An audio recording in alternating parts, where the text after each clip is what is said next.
Cricket ஜாம்பவான் சச்சின் டெண்டுல்கருக்கு வாழ்நாள் சாதனையாளர் விருது வழங்கி பிசிசிஐ கௌரவித்துள்ளது. சிறந்த சர்வதேச கிரிக்கெட் வீரருக்கான விருது இந்திய வேகப்பந்து வீச்சாளர் பும்ராவுக்கு வழங்கப்பட்டுள்ளது. மும்பையில் இந்திய கிரிக்கெட் கட்டுப்பாட்டு வாரியத்தின் வருடாந்திர விருதுகள் வழங்கும் விழா நடைபெற்றது. இதில் மொத்தம் 26 பேருக்கு விருதுகள் வழங்கப்பட்டன. 51 வயதான கிரிக்கெட் ஜாம்பவான் சச்சின் டெண்டுல்கருக்கு CK நாயுடு பெயரில் வாழ்நாள் சாதனையாளர் விருதை ICC தலைவர் ஜெய்ஷா வழங்கி கௌரவித்தார்.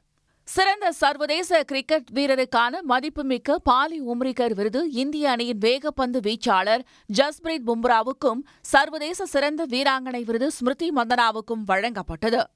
உலக கிரிக்கெட் அணிகளுக்கே பெரும் சவாலாக திகழ்ந்து வரும் பும்ரா அண்மையில் 2024ஆம் ஆண்டின் சிறந்த டெஸ்ட் கிரிக்கெட் வீரருக்கான ICC விருதையும், ஆடவர் கிரிக்கெட்டில் சிறந்த வீரருக்கான விருதையும் வென்றிருந்தார். அதேபோல 17 ஆண்டுகளுக்கு பிறகு T20 உலகக்கோப்பை இந்திய அணி வெல்வதற்கு முக்கிய காரணமாக திகழ்ந்தார். 8 போட்டிகளில் 15 விக்கெட்டுகளை வீழ்த்திய பும்ரா அந்த தொடரின் நாயகனாகவும் தேர்வு செய்யப்பட்டார். 2023-24ஆம் ஆண்டில் 6 ஒருநாள் போட்டிகளில் 13 விக்கெட்டுகளை வீழ்த்திய இந்திய மகளிர் அணியின் தீப்தி சர்மாவுக்கு விருது வழங்கப்பட்டது.